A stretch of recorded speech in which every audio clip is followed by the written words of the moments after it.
Yo, what's going on, you guys? Your boy Ben Mahari here, representing Mahari Nation Sports Podcast. Much love to the entire LDBC, man. As you can see right here, I'm outside at the park here, man. Outside here in Edina, though, man. It's a really nice park here, bro. You see all the flowers and the fountain up there, though, bro. It's real nice and peaceful, though, man. And I just wanted to come down here, just relax myself, and just get some stuff off my chest. I want to just get some stuff off my chest about about my Eritrean heritage, and about who I am, and how it means to me, and stuff like that. Here's the thing, okay? Being Eritrean is an honor for me. I take that very, very seriously. I mean, so the people that know me, they understand how much it means to me to be Eritrean. But there's more to that. I take it seriously because we are very prideful people, and we have fought for everything that we've got. And unfortunately, the new generation doesn't have an understanding about the steps that that our older generation had to go through to get where they had to be. And unfortunately, the older generation has not done a good job of basically guiding them into the direction where the new generation needs to go to be successful. And I really think that a lot of times we become a little bit ignorant into the things that we need to learn about and to improve, in order to improve ourselves. That we try to let our ego get in the way at a lot of different things. Now, it doesn't mean like people are not willing to learn. Sometimes they're just maybe misinformed on certain things. But for me, I take all my stuff from the books I've read, through the documentaries I've watched, and through all my family members who tell me stories and stuff like that. So I think that right now, we're at a point in our society where we need to do our due diligence to really learn about our history and learn about our heritage. But let me get back to the subject at hand here. For most of my teenage life, I mean, I've kind of tried to suppress it and try to dismiss my heritage because I felt ashamed of it. And one of the reasons why I haven't learned to read as much as I should is because my dad was a very basically verbally and physically abusive person. He was just an abrasive bastard that treated us very, very horribly. And he would use that language very, very in an abusive way where I just basically rejected it because, I love the language and I desperately want to learn it so badly, but I was just never given the opportunity to basically learn from it genuinely. And my father used it in a way where it's just I basically rejected. And not to mention the fact that my father was also a soldier too during that time. He would watch old Eritrean documentaries, and he would have like post-traumatic stress disorder nightmares of the things he would see and the things he would watch and the stories that he would listen to. And the thing is though, bro, the lessons have to be learned down from the family though too, but not all the time, because sometimes your parents may not teach you the lessons that you need. Sometimes you got to go outside of your family circle to learn the stuff that you really need to learn. And that's what I tried to do as a younger adult in my 20s. And I've become much more observant and much more lingual about my heritage and about my people. But we need to do better, because what I'm seeing is that a lot of our people are being divided about the issue about where the country needs to go, about who supports what and who supports who. Damn that, all right? We need to come together and equilaterally figure out what we need to do to improve ourselves. And the best way to try to do it is just to try to, have a conversation and try to talk it out and not resort to the violent way. You want to know why the Eritreans went to war with Ethiopia in '98 during that 2-year border war that was just basically a waste of time? It's because Isaias tried to basically regain the influence of the Ethiopian, political landscape. And when he recognized it was slipping away, he resorted to the only way that he thought he knew, and that was through violent aggression. And unfortunately, didn't work out well. And what happened after that? Almost like 500,000 to almost 1 million people died in that war for no reason. For what? For nothing. On both sides of the fence. And I tend to look back at that time in history where that's where everything started to divide. People were divided about the issue, and And unfortunately, a lot of friends were kind of lost as a result of that.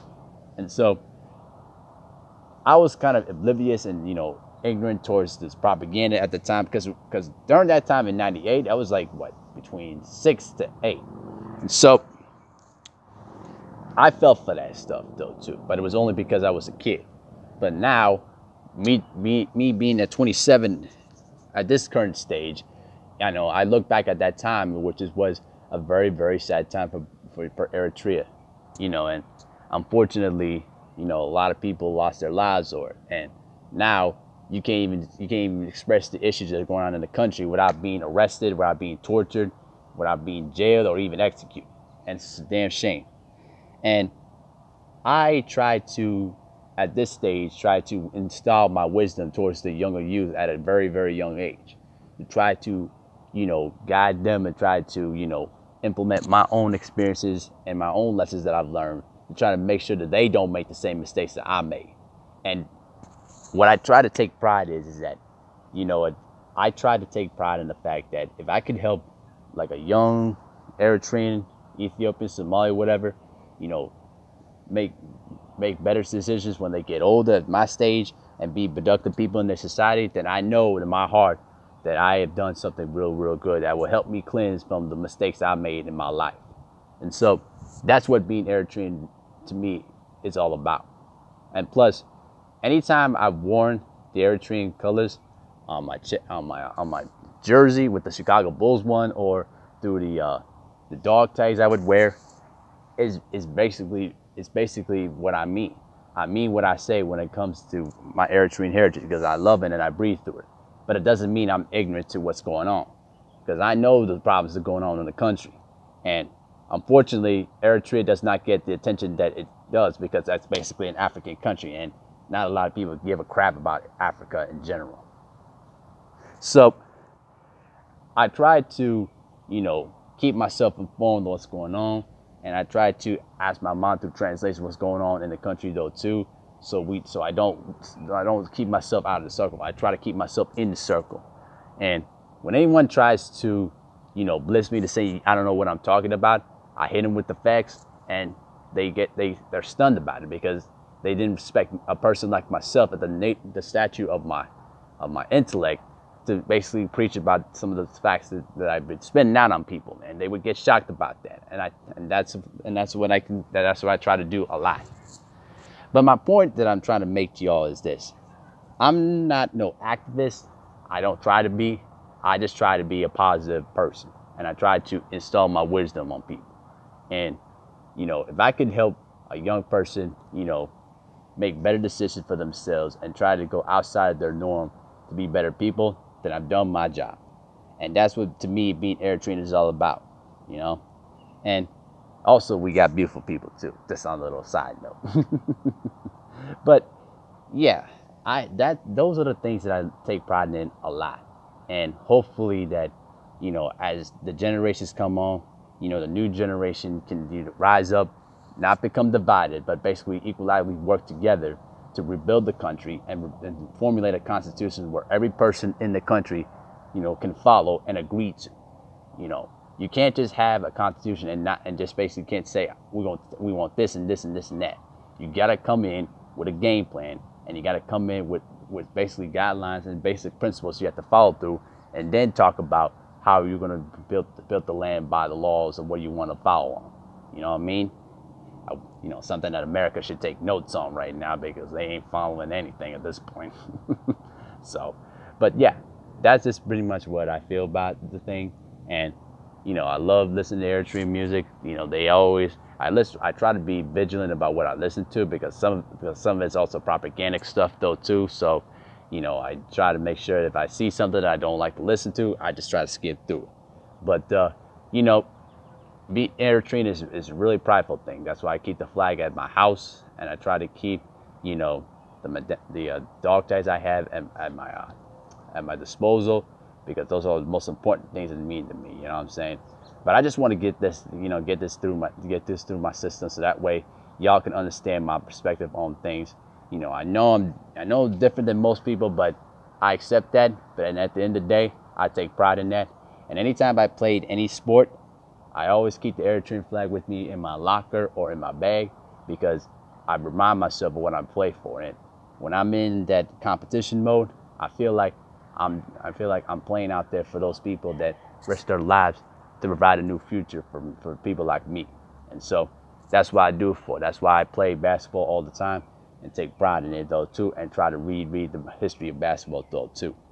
But you know, I need to do a little bit more reading too myself, so I can probably be much more lingual and much more, you know, book savvy about the things that was going on in history.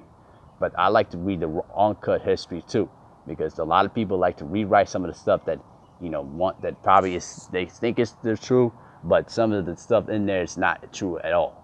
And so that's what I try to, you know, instill on myself, and hopefully a lot of young Eritreans can do the same though too, you know. But I just want to get this off my chest though. But let me know what y'all think. Peace.